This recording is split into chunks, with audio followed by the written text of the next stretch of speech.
The third lesson that we need to learn about the cross and Christian ministry, சிலுவையும் கிறிஸ்துவின் உபதேசத்தை குறித்து ஊழியத்தை குறித்து அறிந்து கொள்ள வேண்டிய மூன்றாவது குறிப்பு the method. முறை. The first time Jesus spoke openly about self-denial and cross-bearing was when he was commissioning his 12 disciples. முதல் முறையாக சிலுவை சுமப்பதை குறித்து சுய வெறுப்பை குறித்து ஆண்டவர் இயேசு பேசினது தன்னுடைய 12 சீஷர்களையும் கட்டளை கொடுத்து சுவிசேஷத்தை பிரசங்கிக்க அனுப்பின போதுதான். Please verify it in Matthew's Gospel 10th chapter. மத்தேயு நற்செய்தி நூல் 10ஆம் அத்தியாயத்தில் பாருங்க. And look at the 5th verse. 5வது வசனம். Matthew 10 and verse 5. மத்தேயு 10:5. These 12 Jesus sent out saying, இந்த 12 இயேசு அனுப்புகையில் அவர்களுக்கு கட்டளையிட்டு சொன்னது என்னவென்றால் verses 38 and 39. 38, 39. The entire chapter is his commissioning address. இந்த முழு அத்தியாயமே இயேசு கிறிஸ்து சீஷர்களுக்கு கொடுத்த கட்டளை. He who does not take his cross and follow after me is not worthy of me. தன் சிலுவையை எடுத்துக்கொண்டு என்னை பின்பற்றாதவன் எனக்கு பாத்திரன் அல்ல.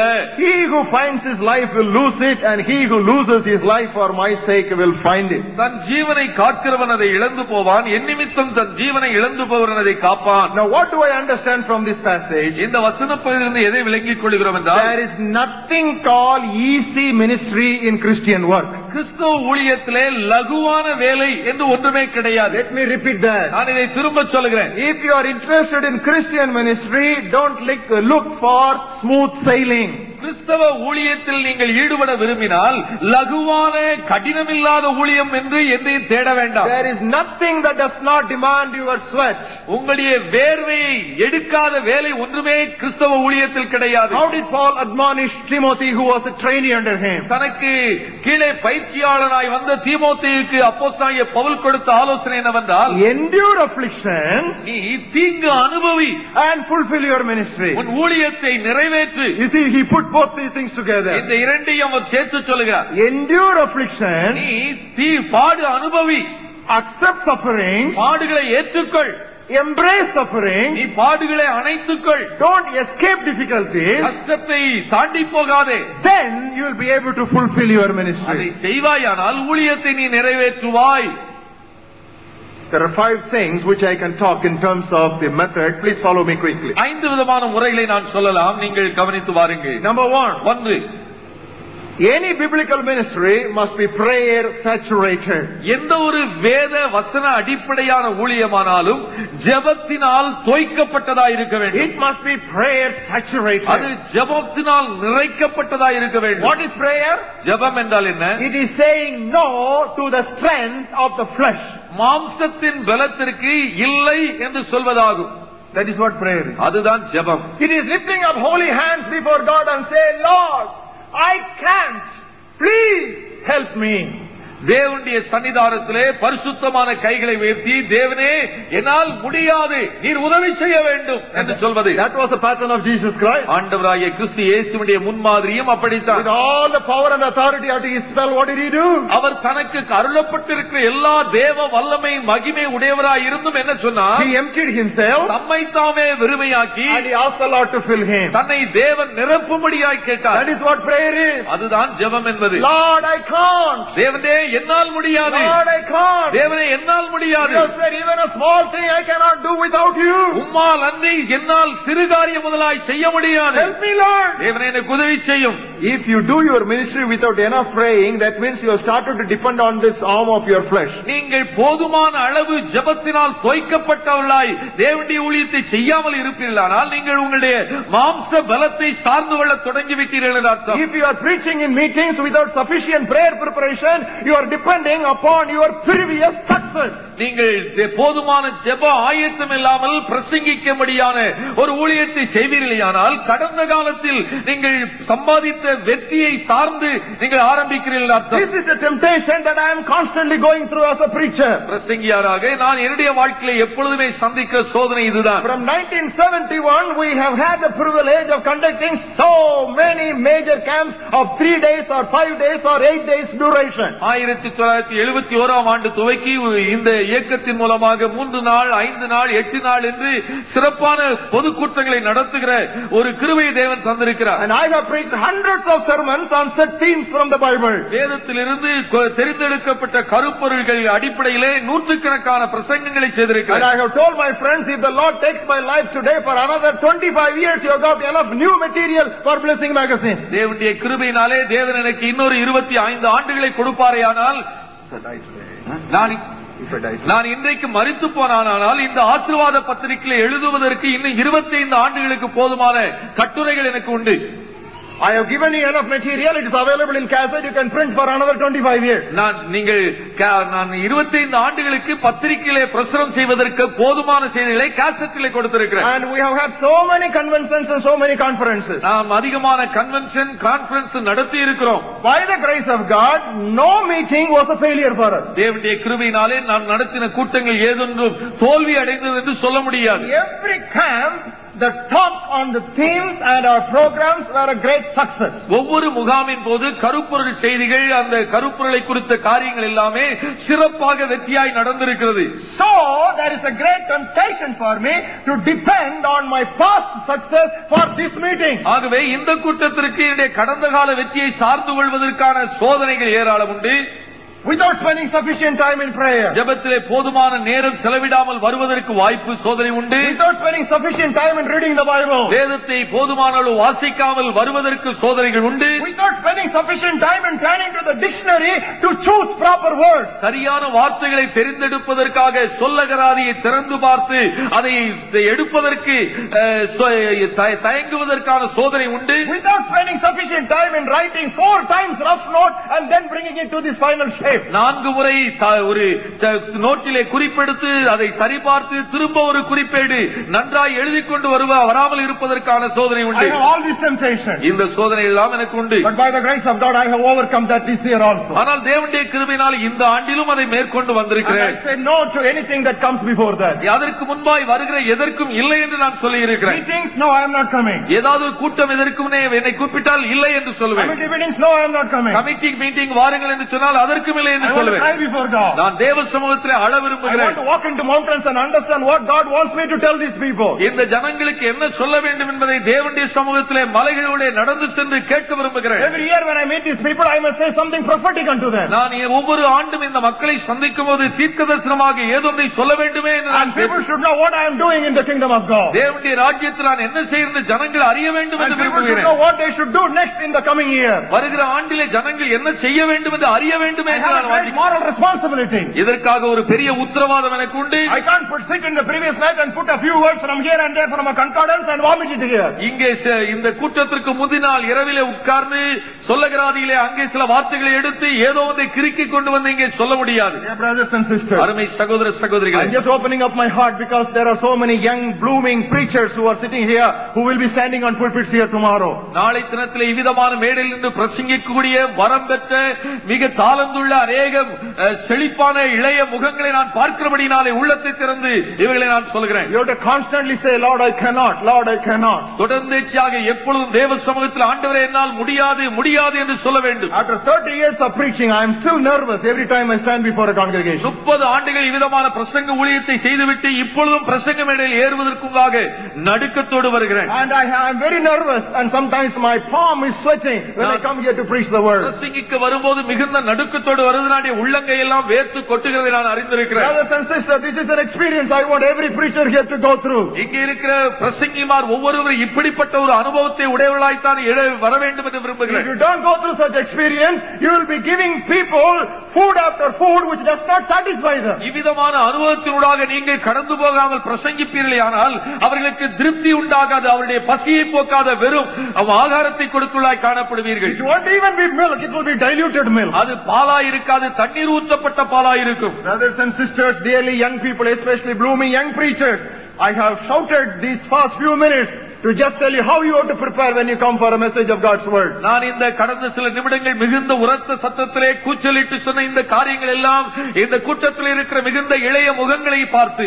வருங்காலத்தில் சிறப்பான வசன ஊழியத்தை நிறைவேற்ற போகிற உங்களை பார்த்து நான் மிகுந்த பாரத்தோடு சொல்ல இருக்கிறேன். How many of you came to me saying, brother, I want to discuss something with you? அநேகர் இடத்துல வந்து உங்களோடு கூட நான் சில காரியங்களை பேச வேண்டும் என்று கேட்டீர்கள். What did I tell you? நான் உங்களுக்கு என்ன சொன்னேன்? Yesterday and today what did I tell you? When some of you met me, what did I tell you? நேற்றைய தினத்திலும் இன்றும் என்னை பார்த்தவர்களுக்கு நான் என்ன சொல்லி இருக்கிறேன்? No, I cannot speak to you. I have to speak here. நான் உங்களோடு பேச எனக்கு நேரம் இல்லை பிரதர். நான் ஆயத்தம் செய்ய வேண்டும், பிரசங்கிக்க வேண்டும் என்று சொன்னேன். My mind is set on certain things. ஏனென்றால் என் மனது ஒன்றையே யோசித்துக் கொண்டிருக்கிறது. I am now delivering a baby and the delivery will be complete only tomorrow afternoon to 12:30. நான் ஒரு குழந்தை பெற்றெடுக்கிற நிலையில் இருக்கிறேன். நாளை 12 மணிக்கு தான் அது முடிவு வரும் என்று எனக்கு தெரியும். When you are delivering a baby, other things are not important. நீங்கள் ஒரு குழந்தை பெற்றெடுக்கும் போது மற்ற காரியம் எல்லாம் முக்கியமாயிராது. When you are delivering a baby, there may be some classic music that is played elsewhere. That is not important for you. நீங்கள் குழந்தை பெறுகிற சமயத்தில் எங்க ஒரு கேசட் பாடுமானால் அது எல்லாம் முக்கியம் உங்களுக்கு. There may be a wedding ceremony going on near. You are not interested in that. பக்கத்திலே ஒரு திருமண வைபவம் நடந்தாலும் அதை குறித்து கவலைப்பட மாட்டீர்கள். You are interested in safely delivering this baby. That is your ultimate priority. பெற்றெடுக்க வேண்டும் என்பதுதான் கவலை பாரமுமாய். That is the way you have to preach God's word. அவிதமாய் தான் தேவனுடைய வார்த்தையை பிரசங்கிக்க வேண்டும். So much of prayer preparation. அதிகமான ஜெப ஆயத்தம் அவசியம். So much of meditation. அதிகமான தியானம் தேவை. So much of understanding. அநேக காரியங்களை விளங்கிக் கொள்ள வேண்டும். If you don't understand, keep fighting with it. Take concordance, take commentaries, take dictionaries. Try to understand different translations. Understand it. Exercise. இது விளங்கவில்லை என்று சொன்னால் அதை மிக ஆழமாய் கருத்தூன்றி வாசிக்க வேண்டும், பலமுறை வாசிக்க வேண்டும்.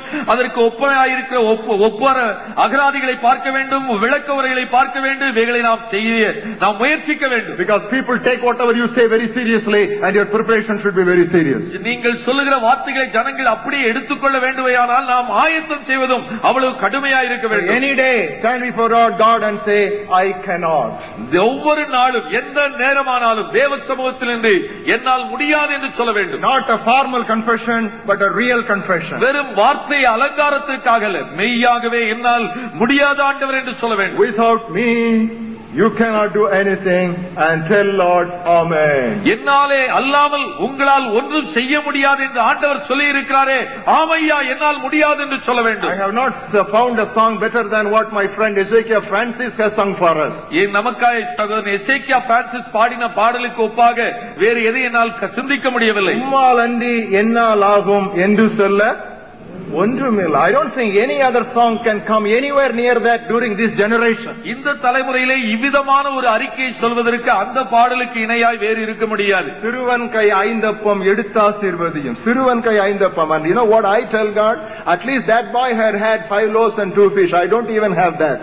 அன்றைக்கு அந்த பையன் கையில் இருந்ததாவது 5 அப்பம் 2 மீன்கள், என் கையில அது கூட இல்லை ஆண்டவரே என்று நான் சொல்வேன். Brothers and sisters, அருமை சகோதர சகோதரிகளே, brothers and sisters, அருமை சகோதர சகோதரிகளே, have you understood what I am trying to tell you? நான் சொல்ல விரும்புகிறதை நீங்கள் விளங்கிக் கொண்டிருப்பீர்கள் நம்புகிறேன். This is the Christian ministry. This is the ministry that we need to do. This is the method we need to follow. இது கிறிஸ்தவ ஊழியம். இதை செய்வதற்கு இதுதான் வழி, வேறு வழி இல்லை. It is a prayer saturated ministry. இது ஜெபத்தால் நிறைக்கப்பட்ட ஊழியமாய் இருக்க வேண்டும். Number 2, இரண்டாவதாக it is a scripture based ministry. வேத அடிப்படையில் ஊழியம் இருக்க வேண்டும். What does it mean? அதனுடைய அர்த்தம் என்ன? Saying no to human wisdom. மனித ஞானத்திற்கு இல்லை என்று சொல்ல வேண்டும். It is not what I think, but it is what God says. நான் என்ன நினைக்கிறேன் என்பதல்ல, தேவன் என்ன சொன்னார் என்பதுதான். As you like it is Shakespearean language. That is not spirit language. நீ விரும்புகிறபடி என்கிறது ஷேக்ஸ்பியருடைய இலக்கிய பாணி. ஆனால் தேவ ஆவியானுடைய வார்த்தை அதுவல்ல. It's not as you like it, but as you read it. நீ விரும்புகிறபடி அல்ல, நீ என்ன வாசிக்கிறாய் என்பதை பொறுத்துதான். You know, the entire scripture passage was concerning Jesus Christ. இந்த முழு வேத வாக்கியங்களும் கிறிஸ்து இயேசுவை பற்றியது. But he confined himself to the limits and boundaries and structures set by the Holy Word. பரிசுத்த வேத வாக்கியங்கள் என்ன எல்லையை போட்டிருந்ததோ அந்த எல்லைக்குள்ளேயே இயேசு போனார். He functioned within the promises and premises of God's word. தேவனுடைய வசனத்தினுடைய வாக்குத்தத்தங்களின் எல்லைக்குள்ளேயே அவர் இருந்தார். He never dared to cross the boundary. இந்த எல்லையை ஒருபோதும் அவர் தாண்டவே இல்லை. In the coming days, வரும் நாட்களிலே, in the coming days, வரும் நாட்களிலே it is going to become very costly to stay within the biblical boundaries in the ministry. ஊழியங்களிலே வேத வசனத்தின் எல்லைக்குள்ளே இருந்து செய்வது என்பது மிக கடினமாயிருக்கும். It's going to become very difficult. அது கஷ்டமாயிருக்கும். Because in the last days men shall heap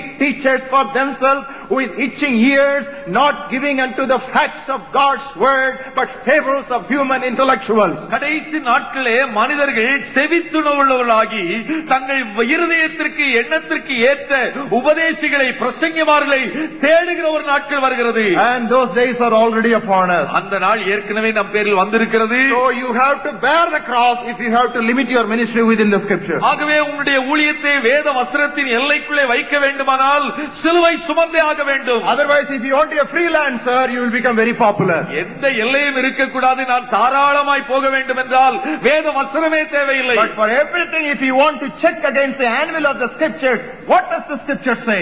What does the scripture say?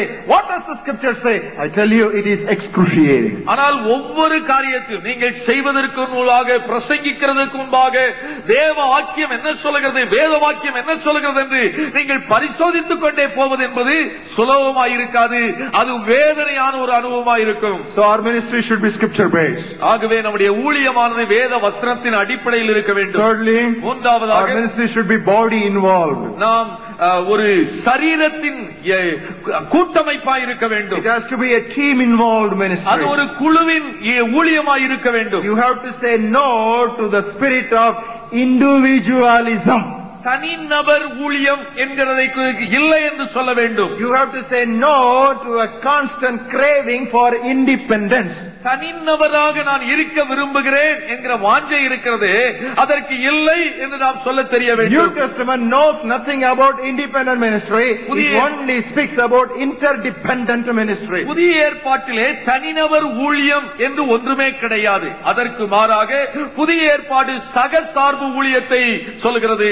Teamwork is difficult. குழுவாக ஊழியம் செய்வது என்பது மிக கடினமான ஒன்று. Let me say that again. நான் திரும்பவும் சொல்கிறேன். Teamwork is difficult. குழுவாக ஊழியம் செய்வது கடினமானது. Teamwork means crucifixion to your self desires. இந்த குழு ஊழியம் என்று சொன்னால் உங்களுடைய சுய சித்தத்திற்கு சிலுவையில் அடிக்கப்பட வேண்டும். Sometimes what you say will be accepted, many times what you say will be rejected. சில சமயங்களிலே நீங்கள் சொல்லுகிறதை ஏற்றுக்கொள்வார்கள், ஆனால் அநேக சந்தர்ப்பங்களில் நீங்கள் சொல்வதை ஏற்றுக்கொள்ள மாட்டார்கள். And to live with such people, it is self crucifixion. அப்படிப்பட்ட மக்களோடு சேர்ந்து ஊழியம் செய்வது என்பது சிலுவையில் அடிப்பதனுடைய அனுபவம் தான். That is team ministry. அதுதான் குழுவின் ஊழியம். In team ministry, your name Stanley will not stand out. குழுவாக ஊழியம் செய்யும் போது ஸ்டான்லி என்கிற பெயர் உயரே வராது. You have to only stand as a group together. நாம் ஒரு குழுவாகத்தான் நிற்க முடியும். Now that is a self crucified ministry. அதுதான் சுயத்தை சிலுவையில் அடைக்கிற ஊழியம். If it is a team ministry, you can't do all the baptizing and photographing. நாம் குழுவாக ஊழியம் செய்யும் போது நாமே ஞானஸ்தானம் கொடுத்து நம்மையே போட்டோ எடுக்க முடியாது. Impossible. அது முடியாது. Jesus had a team ministry. இயேசு ஒரு குழுவாய் ஊழியம் செய்தார். People came to him for baptism. ஜனங்கள் அவரிடத்தில் ஞானஸ்தானம் பெற வந்தார்கள். What did he do? அப்பொழுது அவர் என்ன செய்தார்? Did he baptize or he asked the disciples to baptize? அவர் ஞானஸ்தானம் கொடுத்தாரா, சீஷர்கள் ஞானஸ்தானம் கொடுக்க சொன்னாரா? There's a great truth. அதுதான் பெரிய உண்மை. அதில் People will say, brother, நீங்க கொடுங்க brother, உங்க கையால கொடுங்க brother, எல்லாம் கொடுக்கிறதுல தான். உங்க கையால கொடுங்க. Brother, you give. நீங்கள் உங்கள் கையாலே கொடுக்க வேண்டும் என்பார்கள் ஞானஸ்தானம். I once asked a preacher. நான் ஒரு முறை ஒரு பிரசங்கியாரை கேட்டேன். Actually a pastor. ஒரு போதகர், ஒரு மெய்ப்பர் அவர். Pastor, Sunday morning 9 o'clock is the service. ஞாயிற்றுக்கிழமை காலை 9 மணிக்கு ஆராதனை. Why are you wetting yourself and drying, toweling yourself and changing the dress and coming there? Ask somebody else to baptize. You come after prayer straight to the meeting. நான் அந்த போதரை பார்த்து கேட்டேன், ஐயா நீங்கள் காலை 9 மணிக்கு ஆராதனை வர வேண்டும், நீங்கள் ஏன் வீட்டிலே ஜெபித்து நீங்கள் ஆயத்தம் பண்ணி செய்தி கொடுக்க வரக்கூடாது? அதற்கு மாறாக 9 மணிக்கு நீங்கள் தண்ணீரில் இறங்கி பிறகு தலையை அதை தொடைத்து பிறகு சட்டை மாற்றி இன்னொரு முறை வர வேண்டும் என்று கேட்டேன். He gave a wonderful excuse. மிக அருமையான சாக்குப்போக்கு சொன்னார். I don't want brother, but people want it brother. நான் விரும்பல பிரதர், ஜனங்கள் கேட்கிறாங்க. People அதைத்தான் விரும்புவாங்க. இயேசு கிறிஸ்துவிட்ட அதான் சொல்லிருப்பாங்க, ஐயா உங்க கையால, ஈவன் யோவான் சானே சொன்னா உங்க கையால எனக்கு ஞானஸ்தானம் எல்லாம் அதான் கேட்பாங்க. Everybody will say you only baptize. எல்லாருமே நீங்கள் தான் கொடுக்க வேண்டும் என்று கேட்பார்கள். But they said no. ஆனால் அவர்கள் இல்லை என்று சொன்னார். Charismatic people, ஆவியின் வரம் பெற்ற மக்கள், the top people, உயரத்தில் இருப்பவர்கள், they should try to detach people from the possible attachments. தங்களோடு ஒட்டிக்கொள்ள வருகிற ஜனங்களை வெட்டிவிட தெரிய வேண்டும். That's good translation. Because they will keep on blowing the horn everywhere. I was baptized by so and so. I was baptized by so and so. I was baptized by so and so. ஏனென்றால் அவர்கள் போகிறதா சாட்சி சொல்லும் போது இந்த போதரு கையாலே ஞானஸ்தானம் பெற்றேன் என்று ஊதிக்கொண்டே வருவார்கள். So Jesus didn't do that. இயேசு அதையெல்லாம் செய்யவில்லை. Paul followed it. பவுல் அதை அப்படியே பின்பற்றினார். What did he say? என்ன சொல்கிறார்? I baptized that family. இந்த ஒரு குடும்பத்திற்கு ஞானஸ்தானம் கொடுத்தேன். No, I baptized that family also. நான் நினைக்கிறேன் இந்த குடும்பத்துக்கு நான் கொடுத்தேன் என்று நினைக்கிறேன். But besides that, I don't know whether I gave it. இன்னும் யாருக்கும் கொடுத்தேனோ கொடுக்கல எனக்கு தெரியாது. Christ did not send me to baptize. கிறிஸ்து என்னை ஞானஸ்தானம் கொடுக்க அனுப்பவில்லை. My priority is preaching. I got so many associates. Let them keep dipping people and taking them and toweling them. Let them do that. என்னுடைய பிரதான நோக்கம் பிரசங்கிக்க வேண்டும் என்பதுதான். மற்றவர்கள் என்னுடைய உடன் ஊழியக்காரர்கள் நினைக்கட்டும், தொடக்கட்டும், எல்லாம் செய்யட்டும். See, team. குழுவாக ஊழியம் செய்தல். Many people don't like it. அநேகர் இந்த குழுவாக ஊழியம் செய்ய பிரியப்படுவதில்லை. They want their name to be the top of everything. தங்களுடைய பெயர் எல்லாவற்றுக்கும் மேலே வர வேண்டும் என்று எதிர்பார்க்கிறார்கள். So they become independent. ஆகவே தனிநபர் ஊழியராய் மாறிவிடுகிறார்கள். Don't escape cross in that area of your life. இந்த ஊழிய வாழ்க்கை பகுதியிலே கூட நாம் இந்த சிலுவையை நாம் தப்பிக்க கூடாது. Let me say my temptation again. என்னுடைய சோதனை நான் இங்கும் சொல்ல விரும்புகிறேன். I was tempted to leave BYM so many times. அநேக முறை BYM விட்டு போக வேண்டும் என்று சோதிக்கப்பட்டிருக்கிறேன். Why? ஏன்? Because I am in BYM, there are certain things I am not able to write. நான் BYM இலே இருப்பதனாலே அநேக காரியங்களை நான் எழுத வேண்டியபடி எழுத முடியவில்லை. Why? ஏன்? Because what I write will affect the mission. நான் எழுதுகிற காரியம் ஊழியத்தை பாதிக்கும். There are certain things which I am not able to do, which left to myself I would be doing. நான் தனியா இருந்தால் நான் செய்வேன் சில காரியங்களை. ஆனால் ஊழியத்தில் இந்த இயக்கத்தில் இருப்பதால் சில காரியங்களை செய்ய முடியவில்லை. Lot of temptation. இப்படி விட்டு போவதற்கு பல சோதனை. Then I studied the scripture. வேத வாக்கியங்களை படித்து பார்த்தேன். Jesus, இயேசு கிறிஸ்து, he did not agree with many things which his disciples said. தன்னுடைய சீஷர்கள் சொன்னதிலே அநேக காரியங்களை அவரே ஒத்துக்கொள்ளவில்லை. But ஆனால் till the end he worked with them. முடிவு வரைக்கும் அவர்களோடு சேர்ந்துதான் ஊழியம் செய்தார். This is the lesson I learned. நான் கற்றுக்கொண்ட பாடமே அதுதான். So I would rather be in a team like this than be standing out doing whatever I wanted without a check or a boundary.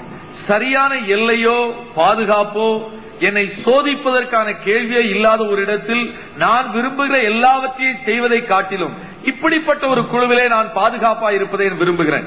And by God's grace I decided. தேவனுடைய கிருபையினாலே அது அப்படியே இருக்க தீர்மானித்திருக்கிறேன். Maybe you will get temptation on a different level. ஒருவேளை உங்களுக்கு வேறு நிலையில் சோதனைகள் வரலாம். But Christian ministry is always a body. ஆனால் கிறிஸ்தவ ஊழியம் என்பது குழுவான ஒரு ஊழியமே. And even for the wedding when they were invited, you know what the Bible says? திருமணத்திற்கு அழைக்கப்பட்ட போது கூட என்ன சொல்லுகிறது? Jesus and his disciples were invited to the wedding. இயேசுவும் அவருடைய சீஷர்களும் அந்த திருமணத்திற்கு அழைக்கப்பட்டார்கள்.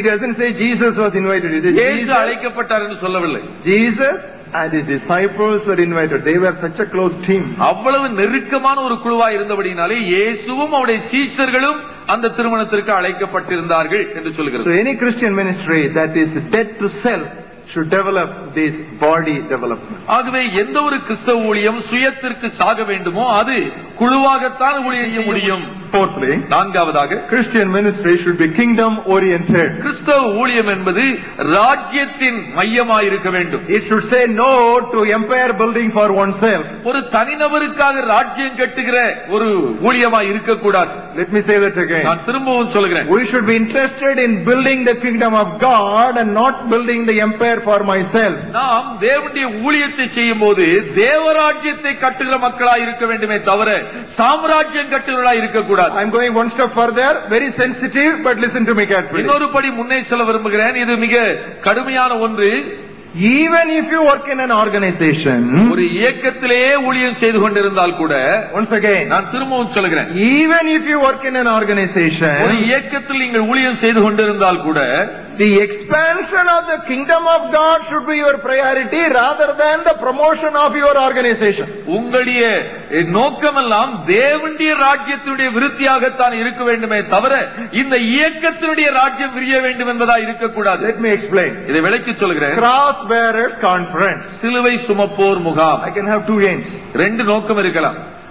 ஒன்று, because we gather 1,000 people or 1,200 people together, we are consolidating BOM ministry in Tamil Nadu. இந்த மாநாட்டிலே 1000 1200 பேரை நாம் ஒரு விசையாய் கூட்டுவதனாலே இந்த ஆசீர்வாத இளைஞர் இயக்கத்தின் ஊழியத்தை தமிழ்நாட்டிலே இன்னும் ஆழமாய் வேரூன்றி நிறுத்துகிறோம். And we are going to get more pledge partners. நம்முடைய ஊழியத்திற்கு अनेक பங்குதாரர்கள் இதன் மூலமாய் கிடைப்பார்கள். நமக்கு இன்னும் நிறைய ஆள் கிடைக்க போகுது. Now that can be one desire. அது ஒரு விருப்பமா இருக்கலாம். But another desire, இன்னொரு விருப்பம், let that come or don't come.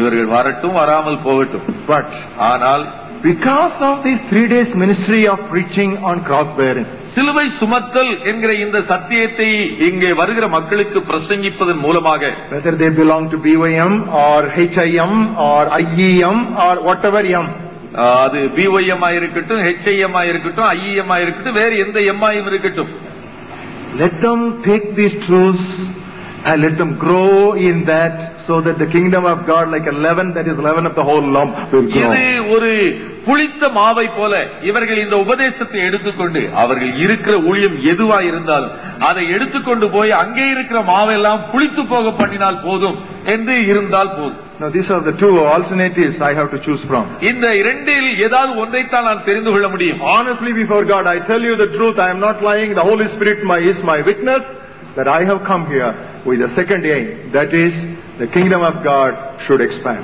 நான் உண்மையாக உங்களுடைய மத்தியிலே சொல்ல முடியும். நான் சொல்லுகிறது பொய் அல்ல. பரிசுத்த ஆவியானவருடைய வார்த்தைக்கு சாட்சியாக இருக்கிறார்.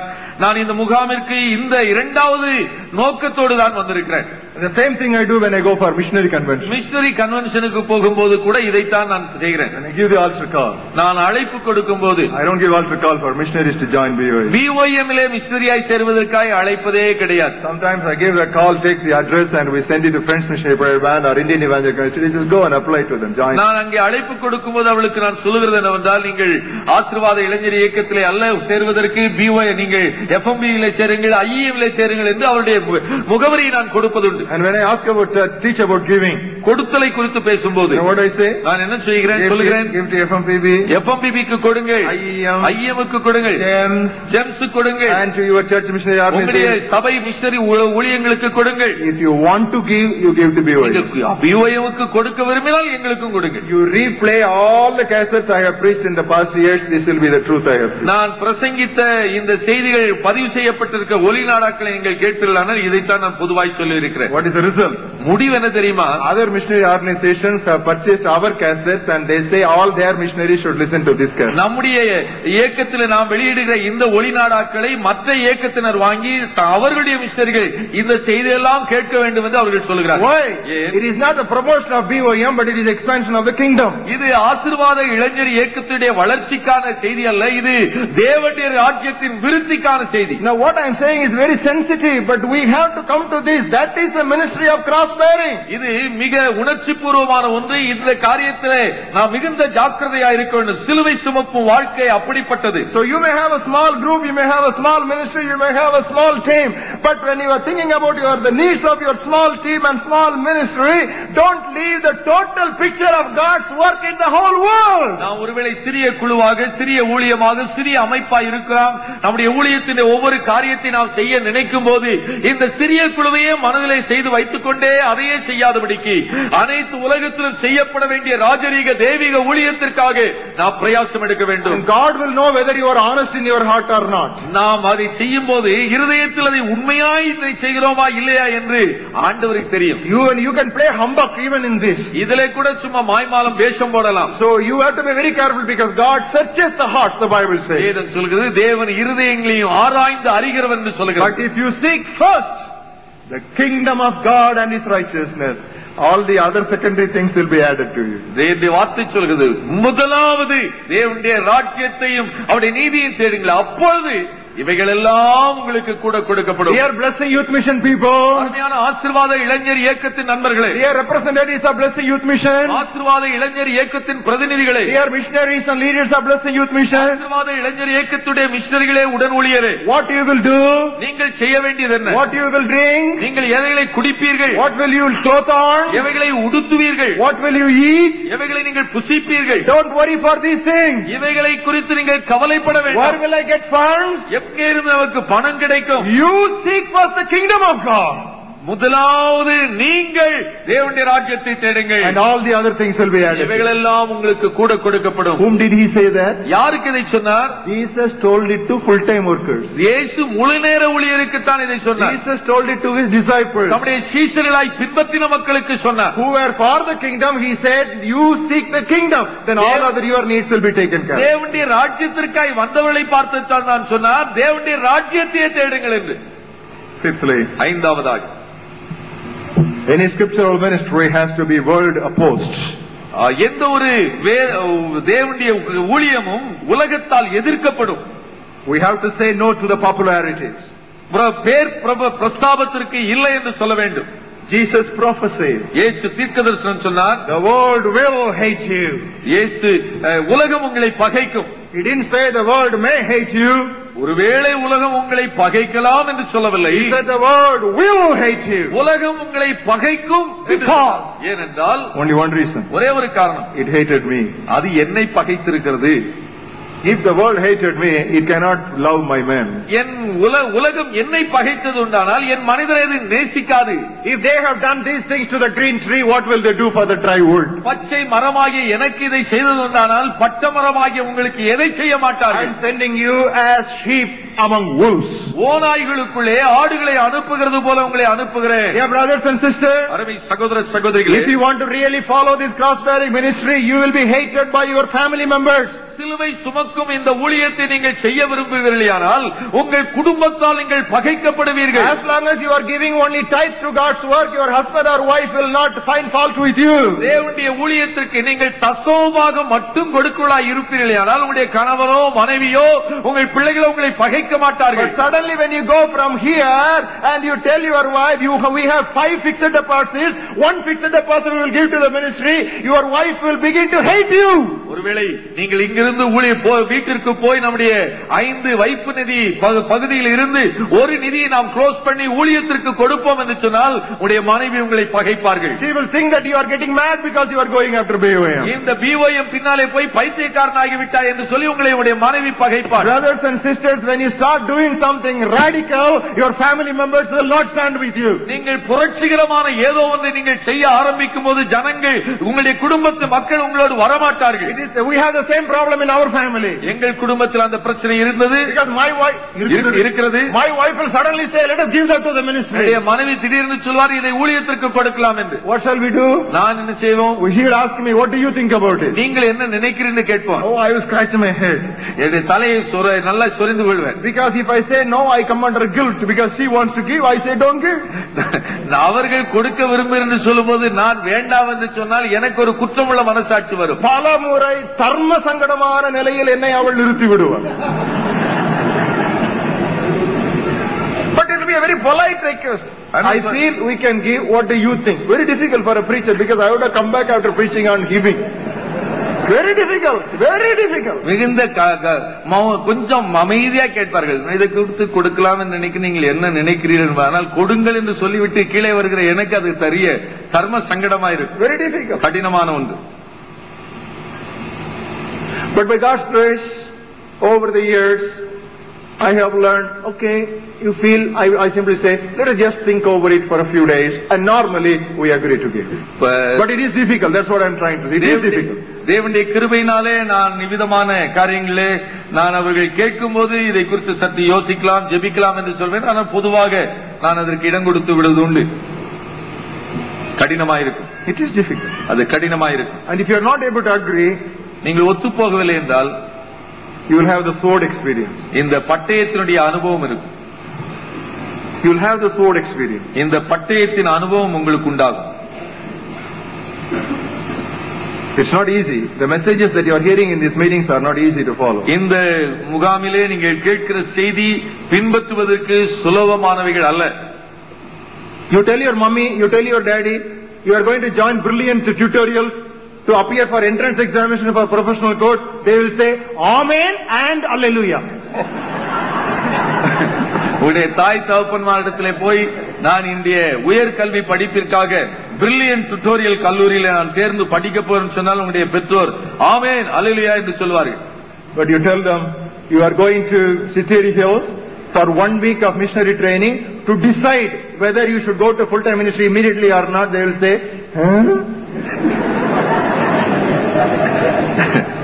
ஆனால் உங்களுடைய பெற்றோரை பார்த்து நான் ஒரு வாரம் சித்தேரி மலையிலே போய் நான் ஜெபம் பண்ணி ஆண்டவர் என்னை முழுநேர ஊழியத்திற்கு அழைக்கிறாரா இல்லையா என்று நான் அறிய விரும்புகிறேன் என்று சொன்னால் அவர்கள் என்பார்கள். இந்த ஆமென் அல்லேலூயா எல்லாம் ஏதாவது ஆதாயம் இருந்தா போடுறது. ஏதாவது நல்லதுன்னா ஆமென் அல்லேலூயா.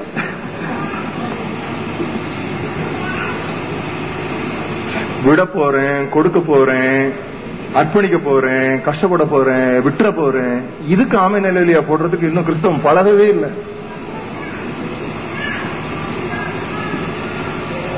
சிலுவையை சுமக்க சொன்னார், நம்ம சிலுவையை அணிந்துகிட்டாலே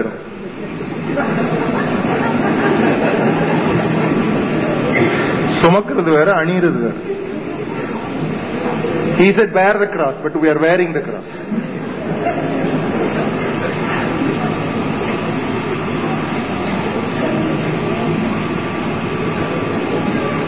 You will be persecuted by civil authorities. அரசாங்க அதிகாரிகளினால் நீங்கள் துன்பப்படுத்தப்படுவீர்கள். You will be persecuted by the public. பொது ஜனங்களினால் துன்பப்படுத்தப்படுவீர்கள். If you go after public opinion poll, you are never going to be a disciple of Jesus Christ. பொது ஜனங்களுடைய ஆலோசனையின்படி நீங்கள் போவீர்களானால் இயேசுவின் சீஷராய் இருக்க முடியாது. That doesn't mean we have to go antagonizing everybody in the world. இப்படி நான் சொல்வதனாலே உலகத்தில் இருக்கிற எல்லாரையும் எரிச்சல் மூட்டிக்கொண்டே இருக்க வேண்டும் என்றால், But the fact is the majority is on the broad way to eternal perdition, so they will not join you. ஏனென்றால் உண்மை என்னவென்றால் கேட்டுக்கு போகிற வாசலிலே அநேகர் போய்கொண்டிருக்கிறார். ஆகவே இந்த இடுக்க வாசலிலே போகிற நமக்கு எதிராளிகள் ஏராளம். Let us not put all these five together. இந்த ஐந்தை சேர்த்து பார்க்கலாம். What is the cross bearing ministry? இந்த சிலுவை சுமக்கும் ஊழியம் என்ன, எப்படிப்பட்டது? Number 1, ஒன்று, saying no to the strength of flesh. மாம்சத்தின் பலத்திற்கு இல்லை என்று சொல்வது. Number 2, இரண்டாவது, saying no to human wisdom. மனுஷீக ஞானத்திற்கு இல்லை என்று சொல்வது. Number 3, மூன்றாவது, saying no to individualism. தனிநபர் தத்துவத்திற்கு இல்லை என்று சொல்வது. Number 4, நான்காவது, saying no to empire building for oneself. ஒருவருக்காகவே சாம்ராஜ்யம் கட்டுவதற்கும் இல்லை என்று சொல்வது. And number 5, ஐந்தாவது, saying no to popularity. பேர் பிரஸ்தாபத்திற்கு இல்லை என்று சொல்வது. I just want you to stand up with me and sing that song number 1 of Father Berkman's. Father Bergmans அவர்களுடைய முதல் பாடல் பாடும்படியா என்போடு கூட கேட்கிறேன். Everybody please stand up. எல்லாரும் எழுந்து நின்று பாடலாம். Thank God for that man of God who has given to the Christian world so many songs about cross bearing and self denial. சிலுவை சுமத்தல், சுய வெறுப்பை குறித்து இத்தனை அதிகமான பாடல் பாடின அந்த அருமையான தேவ மனிதருக்காய் ஆண்டவரை ஸ்தோத்திரிக்கிறேன். It is a great contribution to the Christian world. கிறிஸ்தவ உலகத்திற்கு அவர் கொடுத்திருக்கிற ஒரு பெரிய பகுதி அது. Memorize this song number 1 if possible and keep singing it every day. கூடுமானால் இந்த முதல் பாடலை மனப்பாடம் செய்து ஒவ்வொரு நாளும் பாடுங்கள். உன்னையே வெறுத்து விட்டார், ஊழியம் செய்திடலாம், சுயத்தை சாகடித்தார், சுகமாய் வாழ்ந்திடலாம். உன்னையே வெறுத்து விட்டார், ஊழியம் செய்திடலாம், சுயத்தை சாகடித்தார், சுகமாய் வாழ்ந்திடலாம்.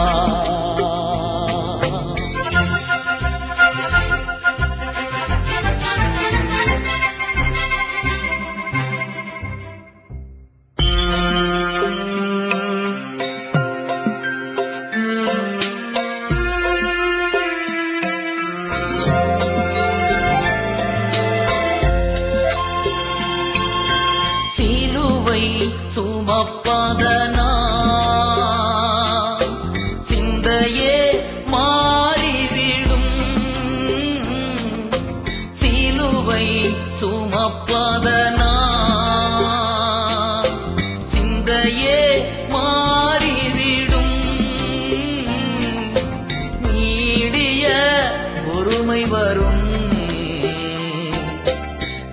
நிரந்தர அமைதி வரும், நீடிய பொறுமை வரும், நிரந்தர அமைதி வரும். உன்னையே வெறுத்து விட்டார், ஊழியம் செய்திடலாம், சுயத்தை சாகடித்தார், சுகமாய் வாழ்ந்திடலாம். Of a ministry of the cross, கிறிஸ்துவின் சிலுவை ஊழியத்தினுடைய செய்தி, the motive அதனுடைய நோக்கம், and the method. அதன் முறை. Now we move to the remaining two things and try to cover up as quickly as possible. மீதியுள்ள இரண்டு பகுதி எவ்வளவு துரிதமாய் பார்க்க முடியுமோ நாம் பார்க்கலாம். The money, பணம், the money. பணம். Money is a good servant but a very bad master in the ministry. ஊழியத்திலே பணம் என்பது நல்ல ஊழியக்காரன் தான், ஆனால் அது மிக மோசமான எஜமான்.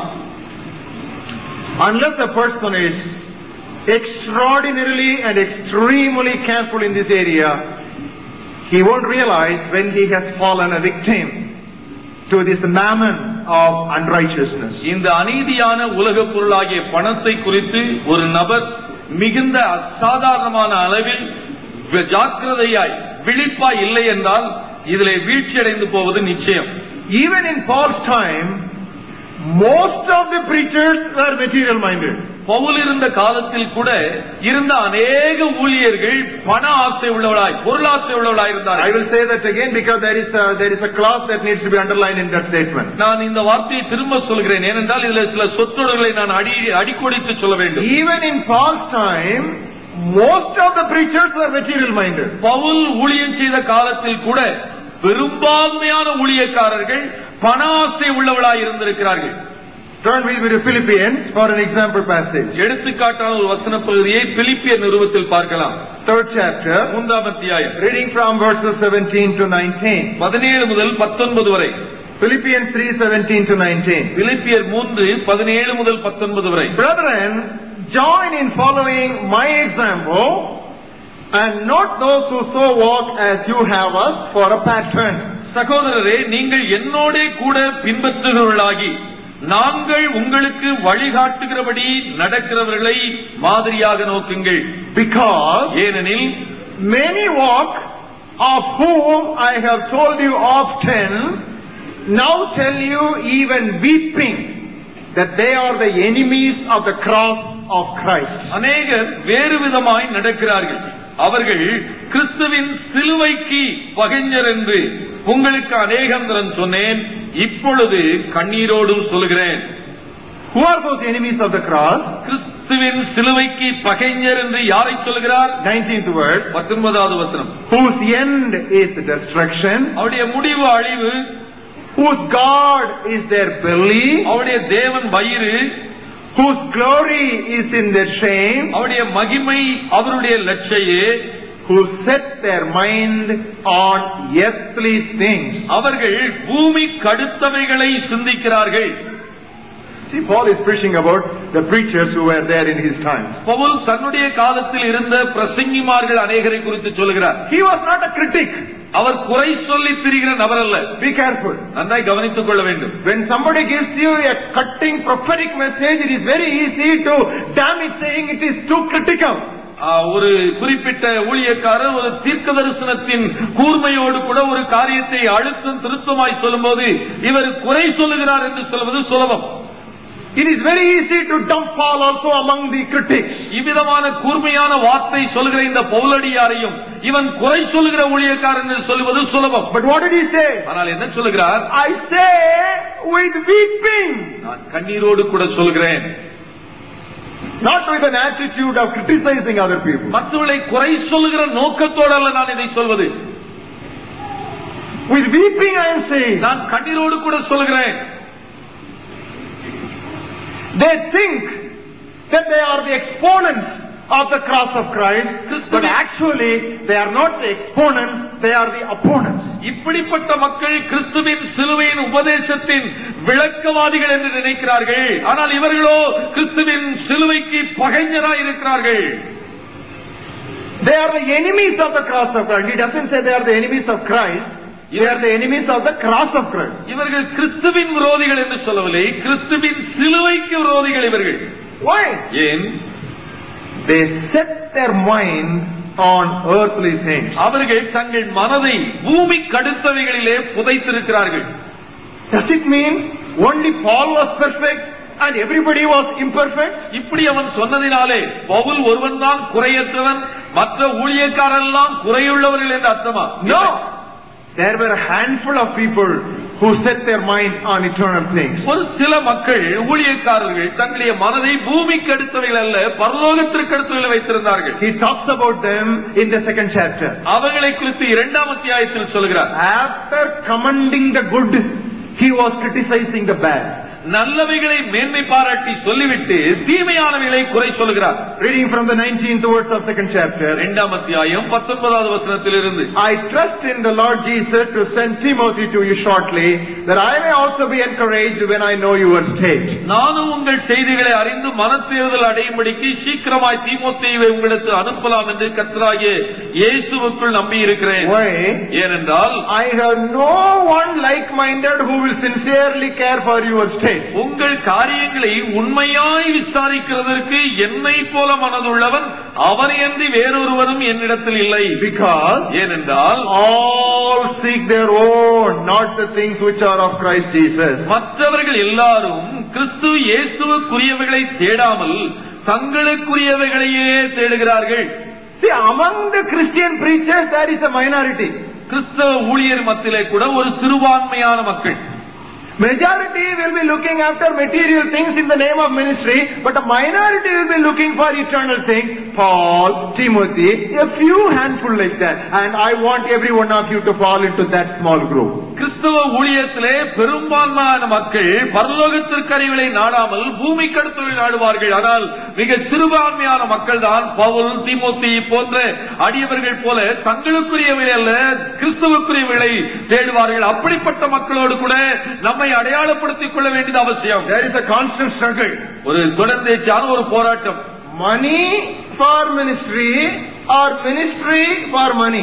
ஊழியத்திற்காக பணமா அல்லது பணத்திற்காக ஊழியமா? These are two difficult questions. இந்த கேள்வி கடுமையான ஒரு கேள்வி. These are the temptations that we preachers go through. பிரசங்கியாராகி எங்களுக்கு வரக்கூடிய சோதனைகள் இவைகள். Money for ministry or ministry for money? ஊழியத்திற்காக பணமா இல்லாவிட்டால் பணத்திற்காக ஊழியமா? Money for ministry or ministry for money? ஊழியத்திற்காக பணமா இல்லாவிட்டால் பணத்திற்காக ஊழியமா? God is watching everything. தேவன் எல்லாவற்றையும் கவனிக்கிறார். God weighs our hearts. தேவன் நம் இருதயத்தை சோதித்தறிகிறவர். We have to constantly keep that in our mind. நம்முடைய மனதிலே எப்பொழுது இதை வைத்திருக்க வேண்டும். Where is your heart? உங்கள் இருதயம் எங்கே இருக்கிறது? What are you after? நீங்கள் எதன் பின்னால் போகிறீர்கள்?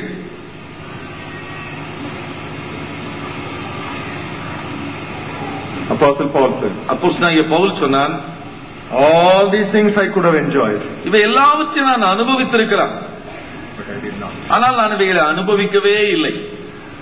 I could have asked for all these things, இவையெல்லாம் எனக்கு வேண்டும் என்று நான் கேட்டிருக்கலாம், but I did not. ஆனால் நான் கேட்கவில்லை. All my rights I surrendered. என் உரிமைகளை ஒப்புக் கொடுத்து விட்டேன். சமர்ப்பித்து விட்டேன். I surrendered. என்னுடைய உரிமைகளை சமர்ப்பித்து விட்டேன். Everything I surrendered. எல்லாவற்றையும் நான் சமர்ப்பித்து விட்டேன். I didn't fight for any of my rights. என்னுடைய உரிமைக்காக நான் போராடவில்லை.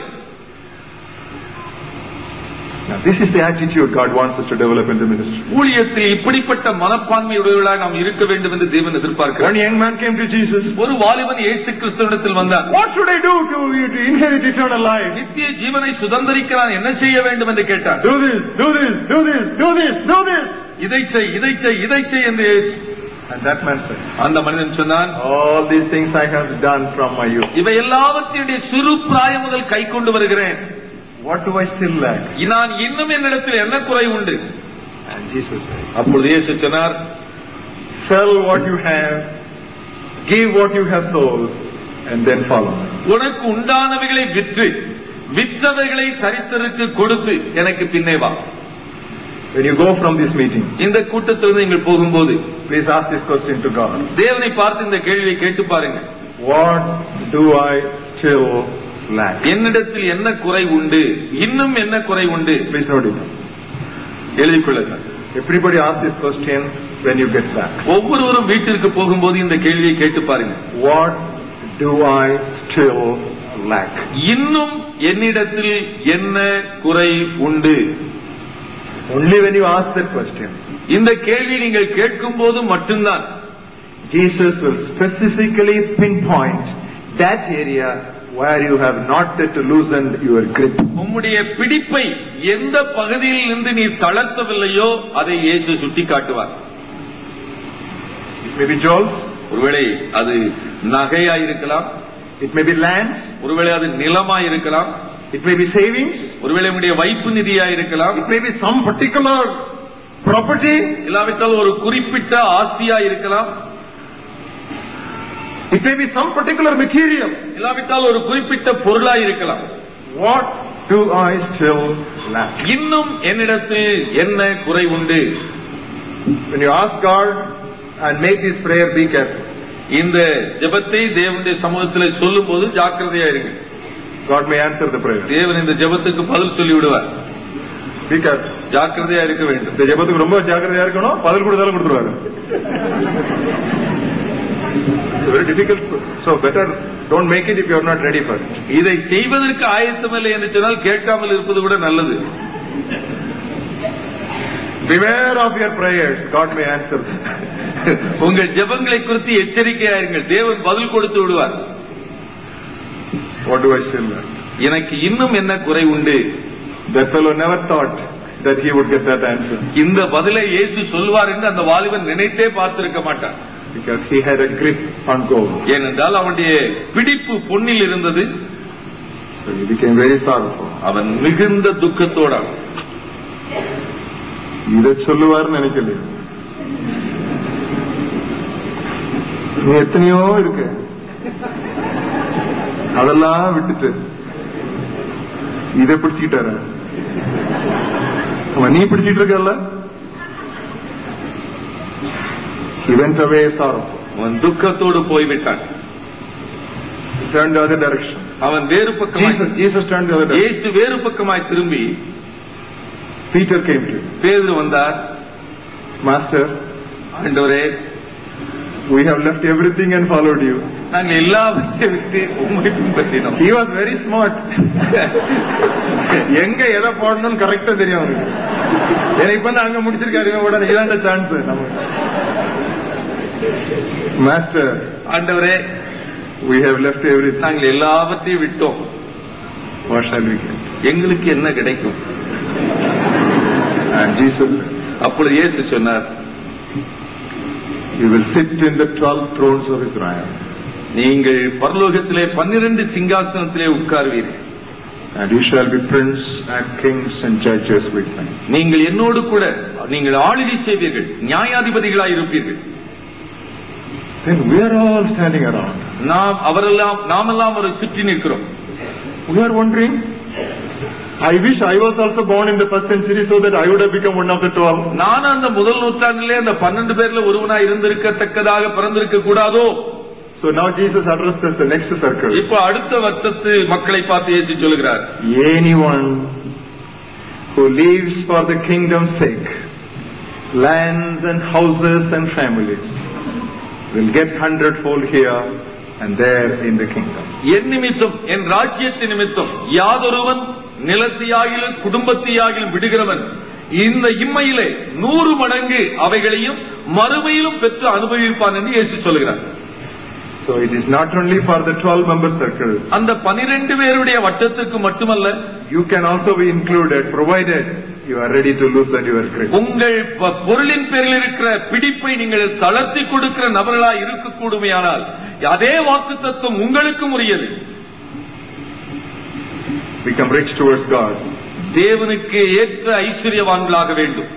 Where your treasure is, there your heart is. உங்கள் ஆஸ்தி எங்கேயோ அங்கே உங்கள் இருதயம் இருக்கும். Fifthly and finally, 5வதாகவும் கடைசியாகும், The messenger. செய்தியாளர். The messenger. செய்தியாளர். Some Greeks had come to worship in the temple. ஒரு சில கிரேக்கர்கள் தேவாலயத்தில் தொழுது கொள்ள வந்தார்கள். Why did they come?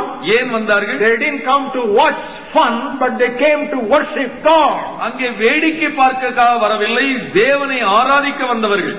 But having come to worship God, their intense desire to see Jesus was multiplied. அவர்கள் தேவனை ஆராதிக்க வந்த அந்த வேளையில் அங்கே இயேசு இருக்கிறார் என்று கேள்விப்பட்ட போது அவரை பார்க்க வேண்டும் என்ற வாஞ்சை மேலோங்கி விட்டது. So they asked Philip. ஆகவே பிலிப்பை பார்த்து கேட்டார்கள், Sir, ஐயா, a very endearing term. A very endearing term. மிக அருமையான பாசத்தோடு கூட கேட்டார்கள். Sir, ஐயா, we want to see Jesus. இயேசுவை காண விரும்புகிறோம். The message was faithfully conveyed to the master. அவர்கள் கேட்ட அந்த செய்தி அங்கே ஆண்டவருக்கு சொல்லப்பட்டது. What did Jesus say? இயேசு என்ன சொன்னார்? Except a corn of wheat falls to the ground and dies, it shall remain alone. கோதுமை மணியானது நிலத்தில் விழுந்து சாகாவிட்டால் அது தனித்திருக்கும். But if it dies, ஆனால் செத்ததே ஆகில் it will produce more fruit. அது மிகுதியான பலனை கொடுக்கும். They want to come and see a 6-footed man who is known for his rich wisdom of the scriptures. வேத வாக்கியங்களில் ஞானவானாய் இருக்கிற 6 அடி மனிதனை அவர்கள் காண விரும்பினார்கள். They want to see Jesus who was performing miracles after miracles. அற்புதங்கள் மேல் அற்புதங்களை செய்கிற அற்புத மூர்த்தி இயேசுவை காண They விரும்பினார்கள். wanted to see Jesus who stopped the arguments of lawyers and Pharisees. நியாயசாஸ்திரிகள் பரிசேயுடைய வாயை அடைத்த இயேசுவின் தத்துவத்தை கேட்க விரும்பினார்கள். They wanted to see Jesus before whose wisdom nobody could ever stand to reason. அவருடைய ஞானத்திற்கு முன்பாக ஒருவரும் நிற்க முடியாது இருந்தது. அப்படிப்பட்ட இயேசுவை காண விரும்பினார்கள். But they said, ஆனால் அவர்களுக்கு சொன்னார், I must die. நான் சாக வேண்டும். I don't want you people to see me and be attracted and become my disciples. நீங்கள் என்னை இந்த சரீரத்தில் பார்த்து என்னுடைய சீஷராய் இருக்கும்படியா நான் விரும்பவில்லை. My principle of multiplication and reproduction is by crucifixion and death. என்னுடைய பெருக்கும் தத்துவம் என்பது, நான் வர்த்திக்க பண்ணுகிற தத்துவம் என்பது தனிநபராக நான் மரிக்க வேண்டும். அது நான் சாகும் போது நிறைவான பலன் கிடைக்கும். When I was a student in 1963, I used to have the habit of reading Herald of His Coming. 1963 ஆண்டு நான் மாணவனாய் இருந்தபோது வருகையின் தூதன் என்ற ஆங்கில பத்திரிகையை வாசிக்கிற பழக்கம் இருந்தது. Every time I receive that monthly magazine, I will get to the jungle, be on my knees and go through the 16 or 18 pages. ஒவ்வொரு முறையும் நான் அந்த பத்திரிகை ஆங்கிலத்தில் வரும்போது அதை எடுத்துக்கொண்டு போய் வனாந்திரமான பகுதியிலே முழங்கால் படியிட்டு 16 பக்கங்கள் இருக்கும், அதை நான் வாசிப்பதுண்டு. Of all essays I have read, there is one article which I have never forgotten. நான் அவைகள் அப்பிதமாய் வாசித்தவைகளை நான் இதுவரை மறக்காத ஒரு கட்டுரை உண்டு. This is the title of that article. அந்த கட்டுரையுடைய தலைப்பு இதுதான். Only a crucified man can preach a crucified savior. சிலுவையில் அடிக்கப்பட்ட மனிதனே சிலுவையில் அடிக்கப்பட்டவரை பிரசங்கிக்க முடியும். Only a crucified man can preach a crucified savior. சிலுவையில் அறையப்பட்ட மனிதனே சிலுவையில் அறையப்பட்ட இரட்சகரை பிரசங்கிக்க முடியும். Unless we die, people cannot live. நாம் மரிக்காவிட்டால் ஜனங்கள் வாழ முடியாது. Paul was speaking to the Corinthian church. Paul Corinth சபையாருக்கு பேசும்போது What did he say? அவர் என்ன சொல்கிறார்? Death is working in us and life is working in you. மரணமானது எங்களிலும் ஜீவனானது உங்களிலும் கிரியை செய்கிறது. In other words, he was saying, we are dying so that you may be living. இன்னொரு வார்த்தையை சொன்னால், நாங்கள் மரிக்கிறோம் நீங்கள் பிழைக்கும்படியாக. I want to say something what we know about Kohima in Nagaland. நாகாலாந்திலே கொஹிமாவை குறித்து நாம் அறிந்திருக்கிறோம் என்று சொல்ல விரும்புகிறேன். During Second World War, the Japanese troop was coming to take over India, but Americans and Britons and the Indians and so many allied forces, they stopped the advancing forces of Japanese there at Kohima. உலக மகா யுத்தம் நடந்து கொண்டிருக்கும் போது ஜப்பானிய ராணுவத்தினர் இந்திய தேசத்தை பிடிப்பதற்காக அவர்கள் கொஹிமா நாகாலாந்து வழியாக அவர்கள் முன்னேறி வரும்போது அமெரிக்க ஐக்கிய நாடுகள் சபை, அமெரிக்க ஐக்கிய நாடுகளுடைய ராணுவம், ஐரோப்பிய ராணுவம், இந்திய ராணுவம் போன்ற நேச நாடுகளுடைய ராணுவம் அவர்களுக்கு எதிராக புறப்பட்டு போனார்கள். And most of the thousands of soldiers died because of the Japanese shots. அந்த ஜப்பானிய போர் வீரர்கள் துப்பாக்கியினால் சுட்டதினாலே ஆயிரக்கணக்கான போர் சேவர்கள் நேச நாடுகளிலே மரித்து போனார்கள். But today in Kohima there is a big cemetery, and at the entrance of the cemetery this is what is written about those dead soldiers. இன்றைக்கு கொஹிமாவிலே இந்த மரித்து போன போர் சேவருடைய ஞாபகார்த்தமாக ஒரு கல்லறை தோட்டம் இருக்கிறது. அந்த நுழைவாயிலிலே ஒரு வாசகம் இருக்கிறது. This is what is written there. எழுதப்பட்டிருக்கிற வார்த்தை இதுதான். They gave their tomorrow so that you might have today.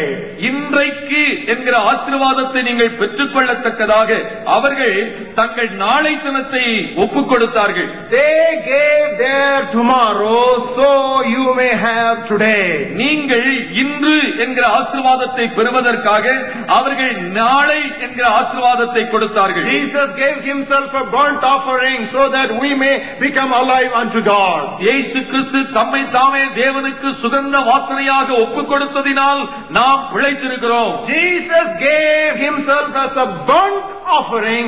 Let us pour ourselves as a drink offering. ஆண்டவராகிய இயேசு கிறிஸ்து தம்மை தாமே தகன பலியாய் ஆண்டவருக்கு ஒப்புக் கொடுத்ததினால் இன்றைக்கு நம்மை அவருக்காக பான பலியாய் வார்க்க கடவோம். When Paul was writing to his very dear and near Philippian congregation, அப்போஸ்தலனாகிய பவுல் தனக்கு மிக அருமையான பிலிப்பு திருச்சபைக்கு நிருபத்தை எழுதும்போது he said, I am ready to be poured as a drink offering on the sacrifice of your faith. நான் உங்கள் விசுவாசமாகிய பலியின் மேல் இப்பொழுதே பான பலியாய் வார்க்கப்பட விரும்புகிறேன். I want to be poured as a drink offering on your faith. உங்கள் விசுவாசமாகிய பலியின் பேரில் நான் பான பலியாய் வார்க்கப்பட விரும்புகிறேன். What is drink offering in the ministry? ஊழியத்திலே பான பலி என்றால் என்ன? Number 1, ஒன்று tears. கண்ணீர். Number 2, இரண்டாவது sweat. வேர்வை. Number 3, மூன்றாவது blood. ரத்தம். These are the 3 liquids we need to be constantly pouring out on the sacrifice of people. ஜனங்களுடைய பலியின் பேரிலே நாம் ஊழியராய் ஊற்ற வேண்டிய பானபலிகள் இந்த 3: Tears, கண்ணீர், sweat, வேர்வை and blood. ரத்தம். Winston Churchill standing before his chief army men and his cabinet members, this is the challenge he gave to the people. Winston Churchill அவர்கள் தன்னுடைய ராணுவ தளபதிகளுக்கு முன்பாகவும் தன்னுடைய உடன் மந்திரிகளுக்கு முன்பாக நிற்கும் போது இவ்விதமான சவால் நிறைந்த வார்த்தைகளை சொன்னார். If we are going to win the war, இந்த யுத்தத்தை நாம் ஜெயிக்க வேண்டுமானால் I want people who are ready to do 3 things. நான் ஜனங்கள் 3 காரியங்களை செய்யும்படியாக அழைக்கிறேன். Only 3 things I am offering to people. ஜனங்களுக்கு நான் வாக்கு பண்ணுகிற காரியம் இந்த 3 மட்டுமே. Number 1, ஒன்று tears. கண்ணீர். Number 2, இரண்டாவது sweat. வேர்வை. Number 3, மூன்றாவது blood. ரத்தம். People gave it and they won the war. அவர்கள் அந்த 3ஐயும் கொடுத்த போது அந்த யுத்தத்தை England ஜெயித்தது. Pouring their heart in tear-filled prayer. அங்கே கண்ணீர் நிறைந்த ஜெபத்தோடு தங்கள் இருதயத்தை தேவ சமூகத்தில் ஊற்றுவது. Laboring to the extent that our God is sweats and sweats and sweats. மிக வேர்வை சிந்தத்தக்கதாக பிரயாசப்பட்டு பாடுபடுகிற வேளை. And finally letting our life to be sacrificed is never necessarily calling for martyrdom. தேவைப்பட்டால் நம்முடைய வாழ்க்கையை ரத்த சாட்சியாக தேவனுடைய ஊழியத்திலே ஊற்றிக் கொடுப்பது. Jesus gave himself a burnt offering. ஆண்டவராகிய இயேசு கிறிஸ்து தம்மை தாமே தகன பலியாய் ஒப்புக் கொடுத்தார். Are we ready to give ourselves as a drink offering at the altar of sacrifice? அந்த தியாக பீடத்தின் பேரில் நம்முடைய வாழ்க்கையை பானபலியாய் வார்ப்பதற்கு விருப்பம் இருக்கிறதா? Unless we die, we are not going to reproduce. நாம் மரிக்காவிட்டால் விளைவிக்க முடியாது. There is nothing called easy ministry in Christian world. கிறிஸ்தவ உலகத்திலே ஊழியத்தில் லகு என்று சொல்வதற்கு ஒன்றுமில்லை. If you are not ready to accept this teaching, leave the ministry. இந்த ஒரு உபதேசத்தை நீ ஏற்றுக்கொள்ள மனமற்றிருந்தால் ஊழியத்தை விட்டுவிட்டு நீ போய்விடலாம். Otherwise you will get the curse of working as an enemy of the cross of Jesus Christ. இவ்விதமான ஊழியத்திற்கு நீ இசைவில்லாதபடி ஊழியத்தில் இருப்பாயானால் கிறிஸ்துவின் சிலுவைக்கு நீ பகைஞனாய் இருப்பாய். You are a liability to the kingdom of God. தேவனுடைய ராஜ்யத்திற்கு நஷ்டம் விளைவிக்கிறவன் நீ. You are a liability for God's kingdom. கிறிஸ்தவ ஊழியத்திற்கு பாரமாய் இருக்கிறவன். If any man would come after me, ஒருவன் என் பின்னே வர விரும்பினான், let him deny himself. அவன் தன்னைத்தான் வெறுக்கட்டும், Take up his cross தன் சிலுவையை எடுத்துக் கொள்ளட்டும் and follow me.